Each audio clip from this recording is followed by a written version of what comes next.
Merci d'être avec nous pour la cellule d'automatisation, une toute nouvelle formule de rencontre proposée par l'Usine Bleue et le Fonds de solidarité FTQ, avec effectivement la participation évidemment du REAI et de Karl Fugère qui va nous rejoindre dans quelques petites secondes. Un peu moins d'une heure pour décortiquer avec nos 4 experts les enjeux d'automatisation d'une entreprise dans le secteur de la transformation alimentaire. Et cette entreprise, c'est pas n'importe laquelle, c'est Saputo. Mais avant d'en venir à cette entreprise et à notre invité, je pense que Karl est avec nous. Karl, on est en bonne compagnie aujourd'hui et un concept très, très innovant.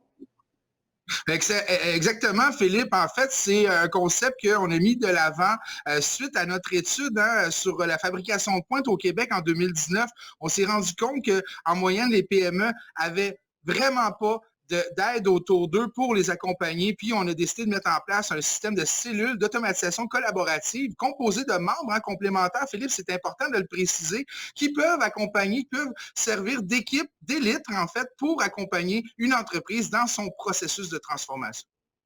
Une véritable équipe très collective. Eh bien justement, on va la mettre à contribution, cette équipe, autour d'un cas très concret, très particulier, celui de Saputo. Alors Saputo, évidemment, ça sonne très familier. C'est l'un des fleurons, je dirais même des emblèmes de la transformation alimentaire au Québec. C'est chaque année, allez, je vous donne des petits chiffres. Chaque année, tenez-vous bien, près de 11 milliards de litres de lait transformé en une grande variété de fromages que l'on connaît tous plus ou moins, et dans une gamme complète de produits laitiers et d'ingrédients qui sont vendus dans plus de 50 pays à travers le monde. Alors c'est 63 usines, Saputo, c'est 17 000 employés au Canada notamment, mais aussi aux États-Unis, en Europe. C'est donc une très très grosse, très belle entreprise, et c'est évidemment, vous l'imaginerez, des enjeux technologiques et logistiques qui sont un véritable casse-tête. Alors, celui qui se casse la tête sur ces problèmes chez Saputo, c'est notre invité, c'est Simon Thibault, qui est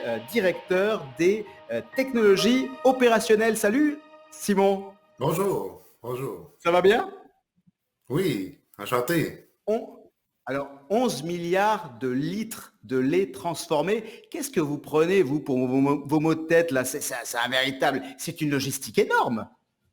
Ah oui, c'est incroyable, mais comme vous avez dit, on est 17 000 employés, donc c'est toute une équipe pour gérer toutes les étapes de production du fromage et du lait frais à travers nos sites. Alors justement, dans cette belle et grande mécanique et logistique, pour vous aider à résoudre vos problèmes, vous êtes bien entouré. Il y a les 17 000 employés dont vous parlez, mais il y a aussi des gens autour de vous. Et surtout, nous, pour nous aider à comprendre quels sont vos enjeux, votre quotidien, les embûches auxquelles vous avez pu vous prêter dans votre processus d'automatisation, puisque vous l'avez commencé il y a quelques années chez donc Saputo. On a, pas face à vous, mais avec vous, 4 experts du milieu qui ont été réunis justement pour l'occasion par le REAI. Je commence par Benoît Tétrault, notre expert financement. Alors Benoît, vous êtes directeur également des investissements agroalimentaires et santé au Fonds de solidarité FTQ. Alors je rappelle, le Fonds de solidarité FTQ, il accompagne, il finance la croissance de plusieurs centaines d'entreprises au Québec. Bonjour Benoît, merci d'être avec nous. Bonjour Philippe, bienvenue, merci de m'avoir invité. Avec plaisir. À vos côtés, notre expert convoyage et palettisation, ça c'est de l'expertise, c'est Kevin Tardif. Salut Kevin. Alors vous êtes Kevin, spécialiste du développement des affaires chez Festo. Festo, c'est une grande entreprise d'automatisation électrique. On la découvrira peut-être plus en détail. En tout cas, merci d'être avec nous Kevin, ça fait plaisir. C'est un immense plaisir. Merci beaucoup pour l'invitation. Alors à vos côtés, notre troisième expert, c'est Jimmy Baillargeon, expert en traçabilité, identification de produits. Vous êtes, Jimmy, également fondateur et PDG de l'entreprise SAJB, devenue, allez, disons-le, une référence en automatisation et en informatique industrielle. Merci d'être avec nous, Jimmy. Merci pour l'invitation, c'est très apprécié. Et enfin, notre expert optimisation et dimensionnement, c'est Kevin Moore. Vous êtes aussi président de la firme Vuban, reconnue pour son expertise en intelligence artificielle et en développement de solutions logicielles sur mesure. Bonjour Kevin, une belle casquette pour afficher ses couleurs. Merci. Merci d'être avec nous. J'ai bien hâte, ouais. Alors justement, nous aussi on a hâte de rentrer dans le vif du sujet. 4 experts donc pour décortiquer, comprendre les enjeux de notre invité Simon Thibault qui a mis en place, donc on le disait, un processus d'automatisation dans les usines du groupe Saputo. On le dit assez souvent, c'est la pénurie de main-d'œuvre qui justifie, qui pousse les industriels vers la robotisation. Est-ce que vous, ça a été votre cas chez Saputo? Est-ce que c'est le problème Oui, de main-d'œuvre absolument. qui était à l'origine? Absolument. Donc, c'est sûr que chez Saputo, ayant un esprit plutôt familial, généralement, on avait tendance à utiliser plus d'employés et pour les fins de ligne, par exemple, nos lignes de production étaient grandement manuelles. Mais comme toutes les autres entreprises, on fait face justement à cette pénurie de main-d'œuvre. Qui fait que même dans des sites bien établis en région, on a de la difficulté à combler les emplois pour pouvoir subvenir à nos besoins de production. Puis en plus, l'automatisation amène un côté ergonomique où c'est des emplois qui sont répétitifs, qui sont difficiles un petit peu pour le dos, risque de blessure. Puis en automatisant ces emplois-là, donc on réussit à prendre les gens, les relocaliser dans d'autres emplois un petit peu plus avancés, avec des meilleures conditions et un petit peu moins difficiles physiquement. Et puis on va y venir sur l'allègement de la pénibilité du travail. C'est un élément aussi très important qu'on va souligner avec certains de nos experts. Rappelons que dans votre secteur d'activité, celui de la transformation alimentaire, et puis on le rappelle, c'est le premier secteur manufacturier en importance au Québec, près de 9 milliards générés en PIB par an. C'est, je pense, plus de 75 000 emplois directs qui sont générés. C'est énorme. Dans votre secteur, donc, est-ce qu'il y a des prérequis spécifiques à leur robotisation qu'on ne trouve pas dans d'autres secteurs manufacturiers? En d'autres termes, qu'est-ce qui vous caractérise, vous, dans votre secteur de la transformation alimentaire quand on parle d'automatisation? Oui, mais ce qui est sûr, c'est très important pour nous, c'est la sécurité alimentaire. Donc, les équipements, souvent, on divise en 2 zones les types de production qu'on a. Donc, soit les zones secs qui requièrent de l'automatisation qui est plus standard ou plus habituelle. Donc, c'est la zone où le produit est en sachet ou est emboîté. Donc, des palettiseurs standards, des encaisseurs standards, etc. Mais on a aussi, on veut automatiser beaucoup dans le procédé. Donc, dans des zones où le produit peut être en contact avec l'équipement. Et dans ces zones-là, donc, on a besoin d'avoir des équipements qui répondent à des normes très élevées au niveau sécurité alimentaire, par exemple comme la norme 3A américaine. Donc, on ne demande pas d'être directement 3A, mais plutôt de répondre aux besoins que la norme amène. Puis, bien sûr, répondre aux normes de l'Agence canadienne des inspections des aliments. En plus du fait que nous, Saputo, on a développé une expertise sur la contamination due aux équipements. Donc, on a des équipes qui ont fait des milliers de ce qu'on appelle des swabs en anglais, donc pour aller voir les zones de contamination dans les équipements. Et ainsi, on réussit à travailler avec les manufacturiers pour avoir des équipements qui ne créeront pas de zones de contamination. Je peux donner un exemple, avoir des équipements en tubulure fermés, mais donc qui sont vides, où le lait pourrait s'accumuler et venir contaminer dans le temps. Des choses comme ça. Alors Simon, on va y venir dans le détail parce que c'est un élément. Vous venez de poser des enjeux qu'on va voir justement, qu'on va décrypter avec nos experts. Celui de la sécurité alimentaire, on avait évoqué la pénibilité du travail, on évoque évidemment les enjeux de main-d'œuvre. On va venir avec nos experts sur chacun de ces points-là pour comprendre dans le détail. Puis vous allez, si vous avez encore des exemples, pouvoir nous en donner. Mais là, il y a un enjeu, alors ça c'est cet enjeu de sécurité alimentaire au top de vos préoccupations. Ceci dit, on parle d'investissement important quand on parle d'automatisation. Et le nerf de la guerre, ça reste le financement. Quand vous avez démarré, le financement, il venait d'où?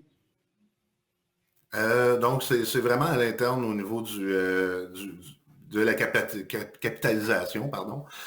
Donc, on dégage, on a un budget capital pour supporter nos usines au Canada, donc les 18 usines au Canada. Puis, on a aussi une enveloppe stratégique qui est établie pour pouvoir amener de l'automatisation dans nos équipements.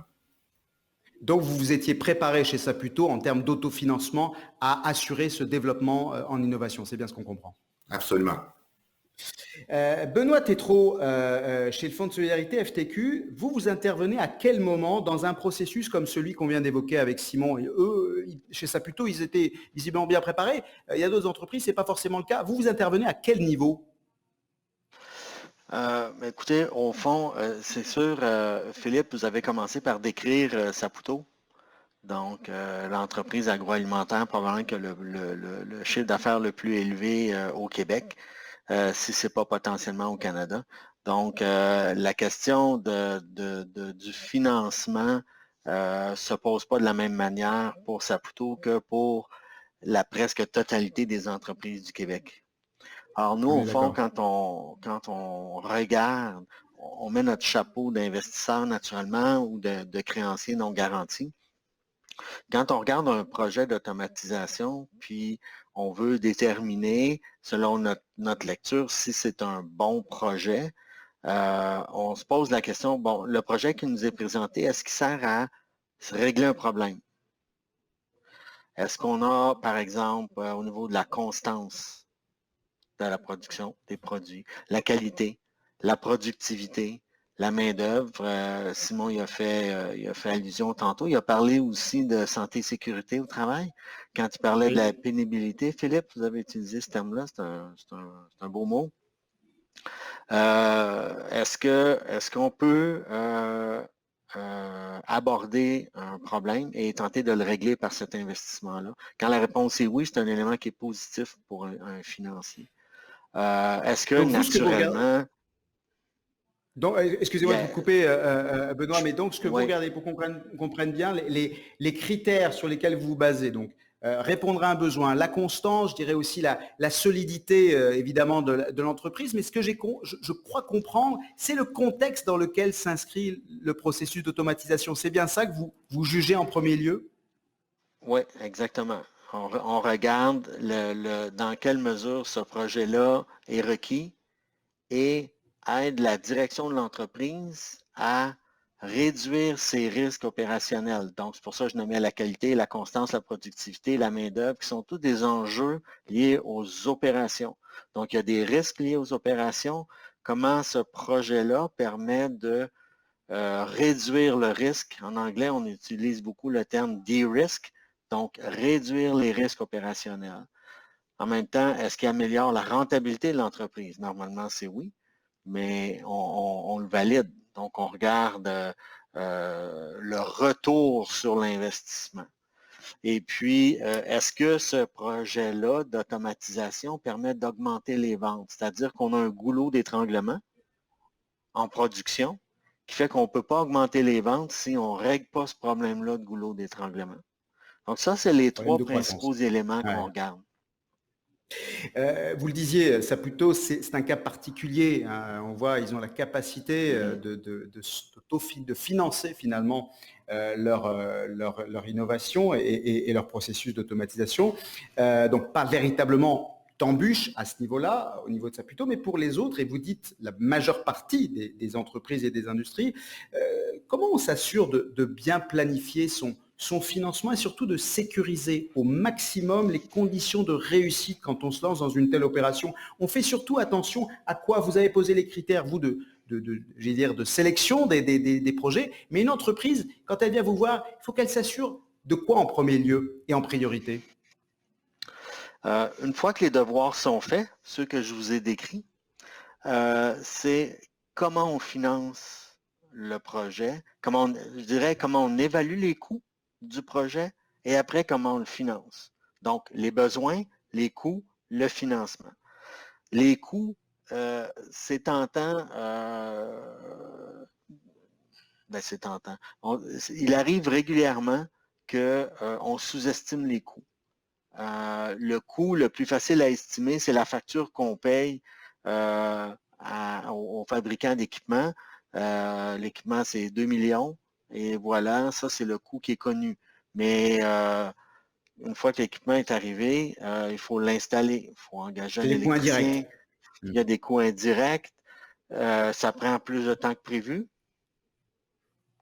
Ça aussi, c'est un coût. Ça peut aussi solliciter les autres employés de l'usine ou créer des temps d'arrêt de production qui représentent un coût. Si on ne peut pas produire, on ne peut pas vendre, donc c'est un coût aussi. Donc, il faut bien évaluer l'ensemble des coûts d'un projet. Ça, c'est le deuxième élément. Le troisième élément, c'est naturellement comment on le finance. Souvent, on veut, comme dirigeant d'entreprise, gagner du temps et on va utiliser sa marge de crédit qui est censée financer les ventes, l'achat de matières premières pour fabriquer, vendre. On va l'utiliser pour un investissement En R&D. en équipement. En équipement, ouais, c'est ça. Et on achète une machine, 2 millions de dollars, on prend ça dans le compte de banque, et tout à coup, la marge de crédit est pleine, puis on peut plus acheter d'intrants. Donc là, on s'est vraiment créé un problème. Alors, c'est important de bien financer un équipement avec une solution de financement qui est sur le moyen ou le long terme, parce que notre équipement, on va l'avoir pendant des années. Il faut l'amortir. Alors ça, là, c'est l'ABC. C'est l'ABC de quand on se lance dans ce type de démarche de financement. Exactement.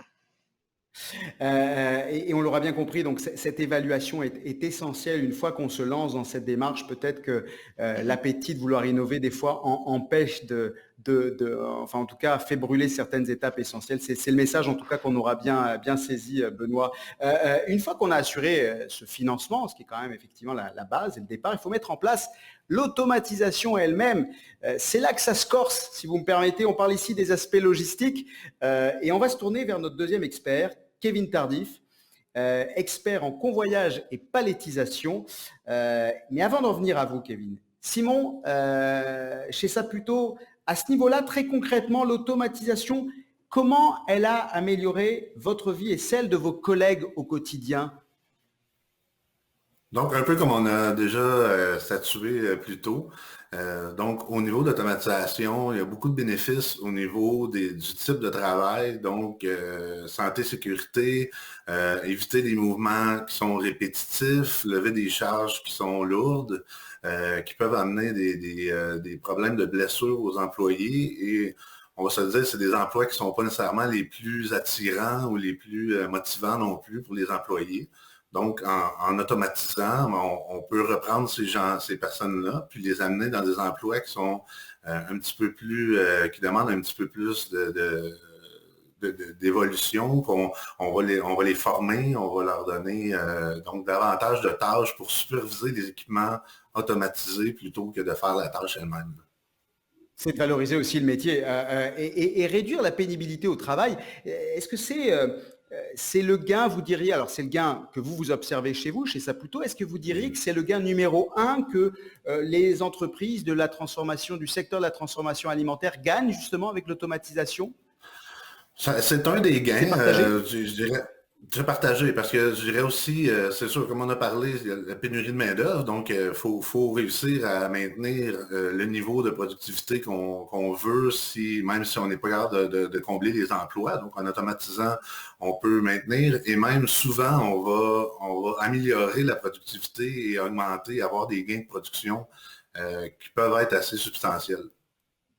Kevin Tardif, vous qui avez aussi une vision, j'allais dire, plus transversale dans pas mal d'entreprises du secteur, vous partagez cette opinion de Simon? Est-ce que c'est effectivement un problème qui est partagé, en tout cas une plus-value, une valeur ajoutée qu'amène l'automatisation qui est partagée par tous les secteurs? Ben absolument. On ne se trompe pas avec l'automatisation, on veut pas, si on veut, l'idée qu'on se faisait de l'automatisation a quand même beaucoup changé dans les dernières années. Pourquoi je mentionne ça, c'est que justement, on a encore tendance des fois à penser que l'automatisation va remplacer des emplois alors que c'est vraiment plus le cas. L'industrie est plus ce qu'elle était. Plus qu'on a de l'automatisation, plus on a besoin justement de la main-d'œuvre spécialisée. Donc, il y a juste un transfert de cette main-d'œuvre-là vers des emplois plus intéressants. En même temps, on parle souvent, justement, on va parler d'ergonomie, on va parler de productivité, mais il y a tout aussi l'aspect qualité et répétabilité là, des processus qui sont engendrés. Et notamment dans l'alimentaire, on parle justement par rapport à la qualité et on parle aussi de la sécurité du public, pas avec si on a des aliments contaminés, quoi que ce soit. Donc, justement, l'automatisation, je pense, rentre une certaine rigueur dans tous ces procédés-là qui est plus dur peut-être à atteindre avec des procédés manuels. Dans votre domaine d'expertise, on rappelle le convoyage, la palettisation, l'automatisation, ça prend quelle forme? Est-ce qu'on a des exemples qu'on peut donner à ceux qui nous écoutent? Ben, en fait, au niveau palettisation, je pense que c'est un exemple qui est très commun et que dans les dernières années, on voit beaucoup d'investissements qui est fait à ce niveau-là. Parce que ça reste quand même, si on veut, la fin de la ligne. Si habituellement, dans un principe d'automatisation, on veut automatiser, ben, il y a toujours un goulot sur notre machine, si on veut. Et souvent, on va essayer d'améliorer le procédé en tant que tel avant d'améliorer les étapes subséquentes qui sont toute la partie emballage. Et quand on parle de convoyage, ça va souvent amener dans la même ordre d'idée. Maintenant, je pense qu'on est rendu là. Côté palettisation, on veut simplifier, surtout ergonomie. Si on parle de palettisation, là, entre vous et moi, c'est des boîtes, on va parler peut-être une grosse moyenne, un 15 kg dans l'alimentaire. Ben 15 kg à répétition, à une cadence de 15 à 20 boîtes par minute, si on en revient à l'aspect ergonomique, c'est vraiment pas idéal. Donc, effectivement, c'est des choses qu'on peut voir, des rotations de personnel, des limitations, puis il y a toujours l'aspect pause.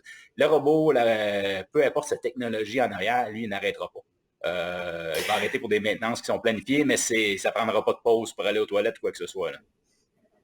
Peut-être qu'on peut rajouter, Martin, notre ami Simon, on poursuit à 3 parce que j'aimerais, Simon, vous entendre sur et pour rebondir ce que vient de nous dire Kevin, j'imagine que les équipes, elles y voient que du bon chez vous, mais j'imagine aussi qu'il a fallu adapter les conditions de travail à ces situations-là. Comment ça se passe? Est-ce qu'il faut revoir la culture finalement d'entreprise d'une certaine manière pour s'adapter? Comment ça se passe?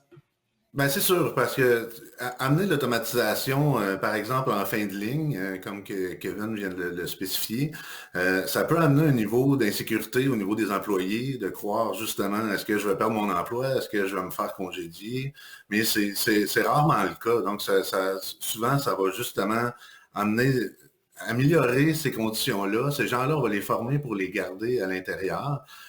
Puis, ça va améliorer. Et comme disait Kevin, il n'y a plus de pause. Donc, c'est des équipements qui vont rouler 24 heures sur 24. Donc, on a besoin d'avoir des gens qui vont être là plus longtemps, souvent. Donc, on va répartir les shifts et pouvoir avoir une production sur plus long. Particulièrement dans l'alimentaire, comme nous, le lait, il faut qu'on fonctionne 24 heures sur 24, 365 jours par année. Kevin, est-ce qu'il y a une méthode, des règles à suivre pour bien intégrer ces technologies dans le processus de production? Quels conseils vous donnez à des entreprises justement du secteur pour bien s'adapter? Ben, je pense que la première chose, c'est se fier aux experts pour différentes raisons. La première raison étant que chacun a son champ d'expertise, si on veut. Moi, de mon côté, je représente le domaine plus manufacturier. On a ce qu'on appelle les produits, que ce soit les contrôleurs, que ce soit vraiment la mécanique qui va avec. Mais il y a aussi tout le réseau d'intégrateurs, les fabricants de machines qui, eux, c'est leur force, l'ingénierie, la gestion de projet un peu plus.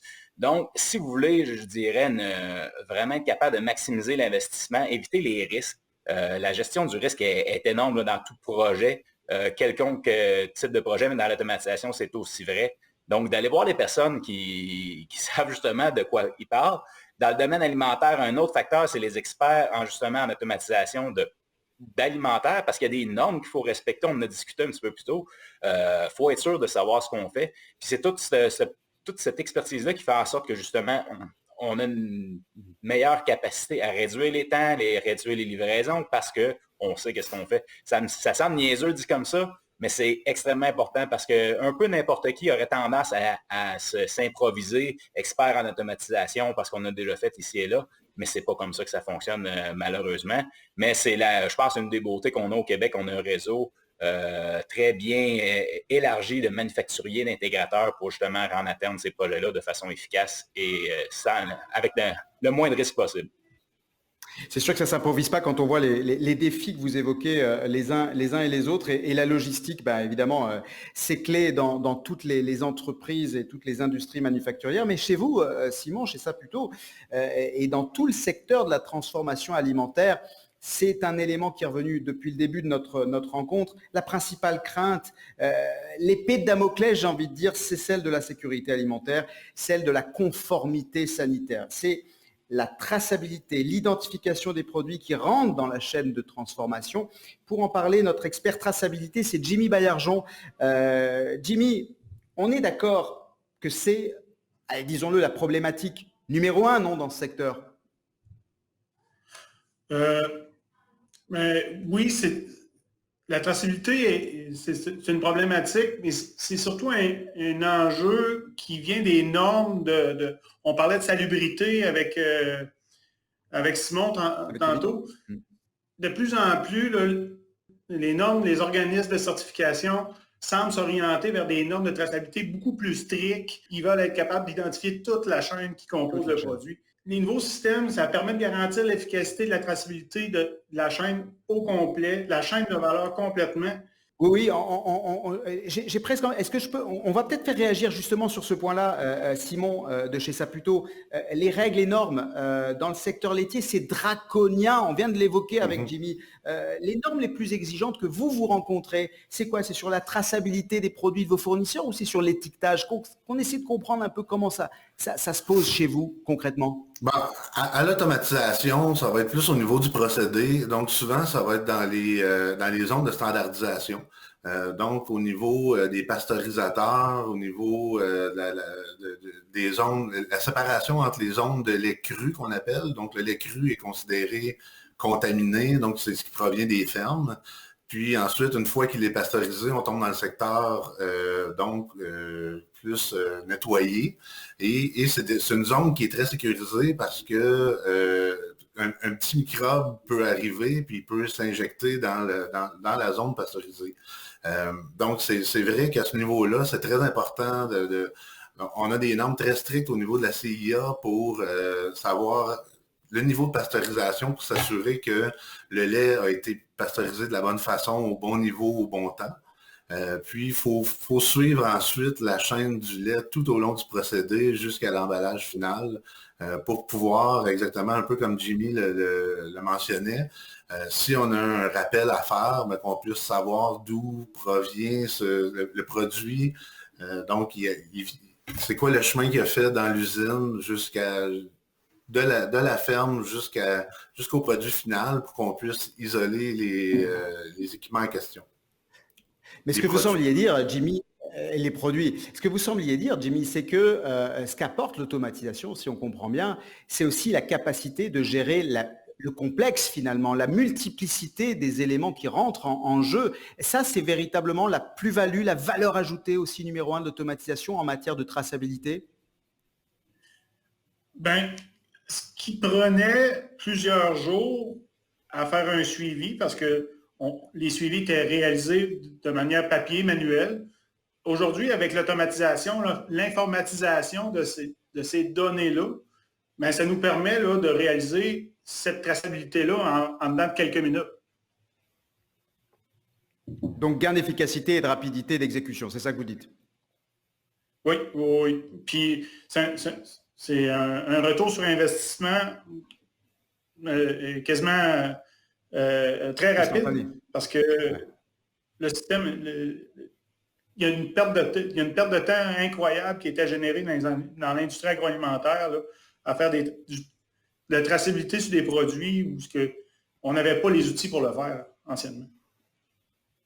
On évoque la traçabilité et il est évident que les normes diffèrent selon les différents types de produits transformés. Ce qui nous amène à notre quatrième et dernier enjeu, non le moindre, celui du conditionnement des aliments. Avec nous pour en parler, notre expert dans le domaine de l'optimisation et du dimensionnement, c'est Kevin Moore. Kevin, l'avantage de l'automatisation en termes de poids et de quantification des aliments, est-ce que ça se mesure principalement en gain de productivité? La plupart des entreprises, souvent, quand on va arriver à cette étape-là au niveau du dimensionnement ou du poids des objets, à moins que ce soit très normé comme environnement, qui devient très facile, par exemple, à peser un item après l'autre, ça a un impact aussi sur la vitesse à laquelle tu peux produire si tu dois t'arrêter puis le peser ou le regarder directement. Par contre, ce que tu peux faire, c'est que tu peux venir utiliser de l'intelligence artificielle quand on connaît la densité, si tu veux, d'un objet, puis qu'on est capable d'avoir la mesure précise de cet objet-là en calculant son volume et en appliquant justement là, les bonnes formules. On est capable de calculer son poids aussi par la bande.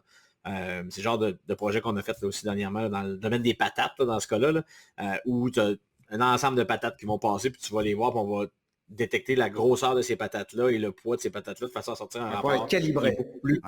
Beaucoup plus complet qu'avant, parce qu'avant ça, c'était genre, on va faire un échantillonnage, on va le calculer sur l'échantillonnage, il y a beaucoup de pertes parce que l'échantillon ne représente pas toujours ce qui s'est passé pour de vrai, dépendamment où l'échantillonnage se fait. Là. Donc oui, il y a des gains grandement à avoir à ce niveau-là.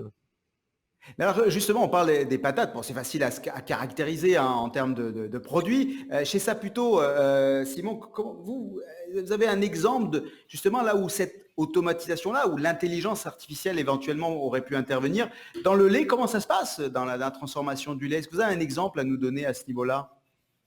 Oui, absolument. On utilise ce type d'intelligence artificielle, par exemple, au niveau des usines de coupe. Donc, dans nos usines de coupe où on va aller faire les tranches de fromage ou simplement les blocs, par exemple, de 500 livres qui vont venir d'un bloc de 19 kilos, ben, l'intelligence artificielle peut nous permettre de mieux identifier la grosseur du bloc, le poids, et amener vraiment diminuer la perte au niveau de la coupe. Puis s'assurer d'optimiser le produit parce que, surtout dans le fromage, comparativement au lait, donc ça nous prend 10 litres de lait pour faire 1 kilo de fromage. Donc, les pertes vont très rapidement augmenter les coûts. Donc, le gain est très rapide à aller chercher sur des systèmes comme ceux-ci. Kevin Moore, implanter de tels équipements, processus, j'imagine c'est assez complexe et assez lourd. Peut-être comme l'évoquait l'autre Kevin, votre alter ego, pour s'y préparer au mieux, est-ce qu'il faut des experts? J'imagine qu'il faut s'entourer là également, non? Ben, c'est sûr, ça aide beaucoup là, d'avoir des gens qui sont formés là-dedans et qui savent ce qu'ils font parce que du jour, n'importe qui peut s'improviser, faire ça dans n'importe quel domaine. Par contre, un AI, par exemple, s'il est mal entraîné, peut avoir des coûts quand même faramineux, là, juste en perte. Là, par exemple, on parle de ce que Simon disait sur le fromage. Là. Imagine que son optimisation de coupe, il a fait tout croche, puis il y a plein de petits blocs qui restent, qui auraient pu être récupérés. Mais tu sais, ça, c'est de la perte qui s'en va directement. Ben, tu peux peut-être la récupérer, là, mais c'est de la perte que tu aurais pu faire beaucoup mieux avec. Donc, c'est important que les gens qui sont là sont compétents, puis que ce soit leur métier, pour vraiment l'optimiser au maximum, puis aller chercher le maximum que ce que ça peut donner. Là. Et non pas juste de dire, ben, ça marche à 80%, vous voulez aller chercher le plus possible pour réduire votre perte. Puis au final, ça devient une question de dire, ben, on arrête où l'optimisation? Parce qu'il y a toujours, aller chercher les derniers 2-3 ou les 2-3 demi-pourcents, ça vient coûter cher, aller les chercher ceux-là. Puis là, ben, ça devient un ROI de dire, est-ce que ça vaut la peine ou pas? Oui ou non. Puis il y a des cas où c'est oui, il y a des cas où c'est non. Mais il faut faire le calcul. Là. Mais là qu'on comprenne bien, on entraîne les machines à optimiser, mais ce n'est pas automatique. On doit entraîner en permanence, non, les machines? Ben, deux volets. Tu t'entraînes une première fois de façon supervisée, qu'on appelle. C'est que tu vas faire un entraînement supervisé avec ce que tu veux faire. Mais dans un deuxième temps, nous autres, souvent, ce qu'on fait, c'est qu'on aime ça, que le client ait la latitude par la suite de continuer l'apprentissage en continu. Donc, si jamais il est arrivé quelque chose qui n'était pas prévu, donc il peut venir l'indiquer à la machine pour faire ce qu'on appelle un apprentissage en continu, un online learning, pour continuer d'améliorer les performances du modèle. Donc, si par exemple, une fois, on parlait du bloc de fromage, il y aurait eu un petit défaut dessus en plus, parce qu'il y a peut-être une détection de défaut que tu peux faire en plus dans l'optimisation de ta coupe. Puis là, on se rend compte que ce genre de défaut-là, on ne l'avait jamais vu, par exemple, puis on veut rajouter ça au modèle. Mais avec le online learning, on peut justement avoir une interface que les utilisateurs peuvent aller dedans, ils peuvent venir cliquer et dire regarde ça, telle affaire, puis le modèle va apprendre de ça en continu. Donc ça fait en sorte que tu n'es pas. Même. C'est ça qui est excusez-moi de couper. C'est ça. Oui, allez-y. Fait que tu peux l'apprendre toujours. Peu importe ce qui sort, tu prends ton fromage, tu aurais d'autres textures que tu veux apprendre ou d'autres types de défauts que tu veux y apprendre. Mais avec le temps, tu viens juste te rentraîner puis venir, qu'on appelle labeler ton information de la bonne façon pour améliorer ton modèle encore plus au final. Simon Thibault, entraîner les machines, accompagner les équipes, s'assurer que les règles sont respectées, financer tout ça, ça prend du temps. Et le temps, il est réduit, surtout aujourd'hui où il faut être ultra réactif, on l'a vu, hein, les normes augmentent vite, les enjeux sur les marchés vont très très vite pour répondre notamment à la demande croissante des consommateurs est diverse et variée. Comment vous trouvez le temps, vous, Simon, de vous occuper de tout ça quand vous êtes justement dans un processus d'automatisation? Comment vous organisez, vous gérez le temps? Parce que beaucoup d'entreprises et d'industries vont se poser cette question-là. Oui, ben c'est sûr que tu sais, même à la grosseur de compagnie comme Saputo a, on a la chance d'avoir un département d'ingénierie donc qui est dédié à la gestion de ces projets d'automatisation, entre autres. Puis donc, mais même en ayant cette équipe-là en place, nous devons avoir accès à des entreprises qui vont nous accompagner dans ces projets-là. Donc, on va dans le fond, le rôle de l'ingénieur de projet à l'intérieur de l'ingénierie de Saputo va être de suivre et de s'assurer que ce qu'on appelle les tierces parties vont nous fournir comme produits d'automatisation ou d'équipement. Donc, on ne pourrait pas tout faire nous-mêmes à la quantité d'usines qu'on a et au volume de production qu'on fait, et surtout dans les délais qui sont très restreints à l'implémentation. Avant de laisser la parole à Carl Fugère du REAI pour la synthèse, la mise en perspective de tous les conseils qu'on a entendus autour de cette table, peut-être un petit mot on fait un tour de table de nos 4 experts. J'aimerais vous entendre un petit mot pour qui caractérise une transformation numérique garantie dans le secteur alimentaire. On peut peut-être commencer par Benoît Tétrault, notre expert en financement. En un mot, la réussite, ça tient à quoi pour vous? Planification, puis après exécution. Alors, planification, exécution, allez, il y en a 2 pour le prix d'un. Kevin Tardif, notre expert convoyage et palettisation. En un mot. Oui. En un mot, établir les besoins. Vraiment le besoin, être sûr de ce qu'on a besoin et pas s'enfarger des fois d'aller avec des technologies qu'on n'a pas besoin et d'aller trop loin. Donc, être sûr vraiment puis de bien établir avec autant les manufacturiers, les intégrateurs, c'est quoi les besoins pour un certain projet. Jimmy Bayon, notre expert traçabilité, en un mot pour vous.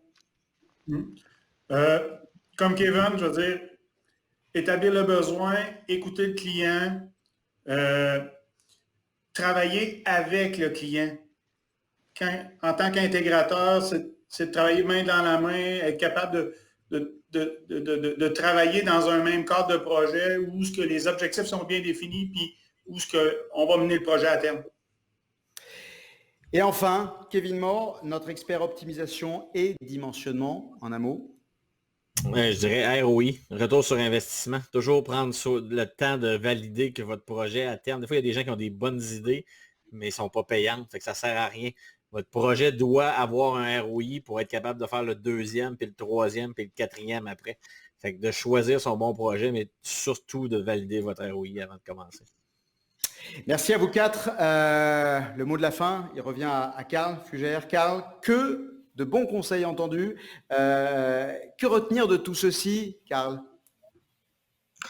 Ben, on le voit, hein, Philippe, Saputo, une entreprise aussi grande soit-elle, a besoin de cet écosystème-là d'experts autour d'elle pour pouvoir faire ces projets d'automatisation, les mener à terme. Hein. On le voit que c'est un travail d'équipe, c'est super important.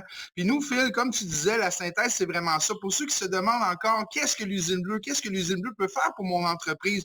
Ben, l'usine bleue, c'est une usine qui transforme puis automatise les PME dans des cellules d'automatisation collaborative, comme on voit aujourd'hui avec des partenaires complémentaires. Ensuite, c'est une cellule également qu'on intègre l'entreprise dans une chaîne de valeur qui est composée du savoir-faire, des technologies de nos membres. Ça, c'est super important aussi, cette cohésion-là. Enfin, on essaie de valoriser, sécuriser et accélérer le processus de transformation vers l'usine du futur. Puis ça, c'est super important qu'on ait cette cohésion-là ensemble, qu'on réunisse cet écosystème-là ensemble.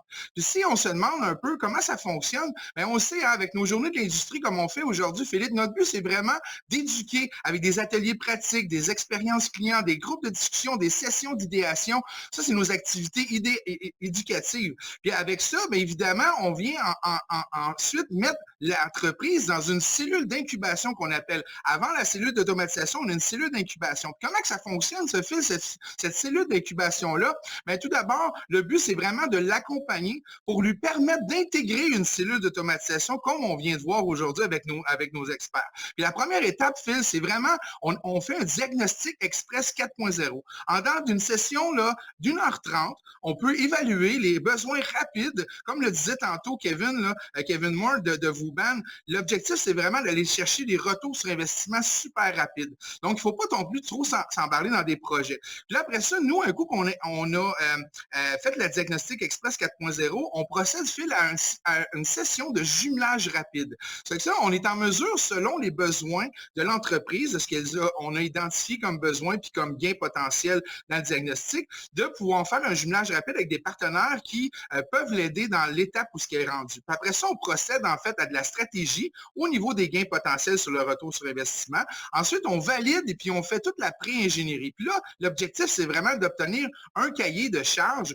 pour pouvoir retourner en session de jumelage rapide pour pouvoir débuter le projet, en fait. Donc, on s'assure une meilleure cohésion, on s'assure de synthétiser les besoins, on s'assure également de ne pas faire des trop gros projets. Hein. On veut éviter aux entreprises de s'embarquer dans des premiers projets qui vont être sur l'ordre de 24 à 36 mois. C'est beaucoup trop long. On peut facilement faire des projets sur une perspective de 3 à 6 mois qui vont amener des gains de rentabilité très, très, très rapides. Si on veut voir un peu qu'est-ce que ça a l'air d'une cellule d'automatisation collaborative, mais on prend l'exemple d'une entreprise qui fabrique du fromage, pas nécessairement l'ampleur d'une entreprise comme Saputo, mais une plus petite PME, puis qui est prête, on la met au cœur d'une cellule, comme on voyait tantôt, on peut lui fournir tous les types de subventions possibles, les types de financement possibles également pour ces projets-là. Ensuite, on peut lui faire rencontrer des membres chez nous qui peuvent faire sa conception puis son intégration. Ensuite, la même chose avec la valorisation des données,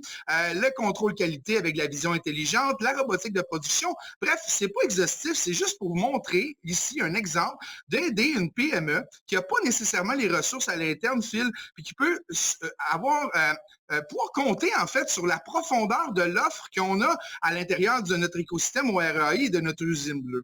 Donc ça, c'est super important que les PME comprennent ça, Phil, aujourd'hui, parce qu'on a vraiment une belle profondeur de l'offre au Québec. On a du beau talent, on a de la belle ingéniosité, puis souvent, malheureusement, on est comme les îles de la Madeleine, on est un secret trop bien gardé. Puis nous, on s'est donné comme mission au RAI avec l'usine bleue de faire connaître ces talents-là, de faire connaître les technologies qui existent au Québec. Donc, également, en terminant, je voulais juste montrer aussi sur les 5 axes d'intervention qu'on veut intervenir puis qu'on intervient avec l'usine bleue. Évidemment, notre core business, c'est surtout l'automatisation. Mais en fait, on sait que ce qui est super important dans une entreprise qui se transforme, c'est de prendre en compte les capacités d'affaires, hein, le fameux processus humain-technologie. Puis ensuite, il y a des données qui découlent de ça. Hein. Puis ensuite, tout ce qui est produit et services, il y a des données également qui découlent de ça. Tout ce qui est financement et subvention, tout ce qui est leadership collaboratif, leadership numérique également. Et ensuite, on a les ventes et marketing. Donc, on a vraiment les 5 composantes qui sont super importantes dans une entreprise. Parce que maintenant, l'automatisation puis le numérique est rendu dans toutes les sphères d'une entreprise. Puis nous, avec ça, un coup qu'on a ces données-là, l'objectif avec l'usine bleue, c'est de créer un écosystème de partenaires, collaborateurs qui peuvent s'échanger une certaine couche d'informations. Puis on forme la cellule collaborative. Donc, si on prend l'exemple encore d'une PME qui fabrique des meules de fromage, bien, toutes les autres PME qui fabriquent également des meules de fromage peuvent bénéficier des modèles qu'on va établir pour ne pas avoir à recommencer des fameuses roues à zéro. Donc, si on installe des systèmes d'automatisation, des systèmes de numérisation, des projets d'intelligence artificielle, de traitement de données, ainsi de suite. Donc, on sait que c'est des projets qui peuvent être réintégrés dans une autre entreprise où ce qu'on aurait à changer seulement 30 à 40, 50% du projet au lieu de recommencer complètement des roues à zéro. Donc, l'objectif avec l'usine bleue, c'est vraiment de venir créer ces modèles-là de transformation pour accélérer le processus de transformation des PME qui ont malheureusement jusqu'à maintenant tardé à emboîter le pas. Donc, on sait au Québec, on est en retard hein, au niveau de l'échelle mondiale. En fait, on n'est pas dans les pays les plus avancés au niveau de l'automatisation et de la transformation numérique. Donc, c'est vraiment important qu'on puisse travailler en équipe, qu'on puisse travailler en collaboration. Puis, c'est ce que l'usine bleue vient faire, Phil, au niveau de justement arriver à ce que l'écosystème travaille un petit peu plus en mode 4.0. Puis, on a la chance au Québec, Phil, d'établir un modèle unique qui ne se fait pas ailleurs en ce moment. Puis, ça ne sera pas gagné nécessairement d'avance parce qu'on sait que les grands projets, des fois, demandent beaucoup de temps. Hein? Rome, ce ne s'est pas bâti en une journée, Phil, mais si on n'a pas cette vision-là de collaboration, avec les membres de l'écosystème, je veux dire, je pense que ça nous prend un grand projet collectif. Puis nous, c'est ce qu'on avait le goût de proposer à cet écosystème-là au RAI. Puis c'est ce qu'on s'efforce, Phil, à travailler à tous les jours à mettre en place. L'esprit collaboratif, c'est vrai que c'est ce qui anime effectivement la passion et le sens, l'ADN de l'usine bleue. On aura retenu vraiment le diagnostic nécessaire, votre incubation, elle est là et ça rejoint totalement ce que disait l'ensemble de nos experts. Il faut se préparer, il faut faire ce diagnostic-là et jumeler les compétences, les intervenants avec évidemment à la clé cette idée de modèle qui soit transposable à d'autres entreprises. Vraiment une belle dynamique et merci encore une fois pour cette belle synthèse, Karl. Voilà, on voulait vous faire partager entre guillemets et comprendre comment fonctionne le processus d'automatisation dans le secteur de la transformation alimentaire avec notre invité Simon Thibault, directeur des technologies opérationnelles chez Saputo. On va remercier également nos 4 experts qui étaient avec lui. Benoît Tétrault, directeur des investissements agroalimentaires et santé au Fonds de solidarité FTQ. Kevin Tardif, spécialiste du développement des affaires chez Festo. Jimmy Baillargeon, fondateur et PDG de la firme SAJB. Et enfin, Kevin Moore, président de la firme Vauban. Voilà qui clôt notre rendez-vous de la cellule d'automatisation proposée, on le rappelle, par l'usine bleue et le Fonds de solidarité FTQ. Merci à Martin Mas à la réalisation, Emmanuel Delacour à la recherche, Jonathan Chodjai à la direction plateau et Chloé Gibert au montage. Philippe Regnoux au micro. Merci de nous avoir suivis.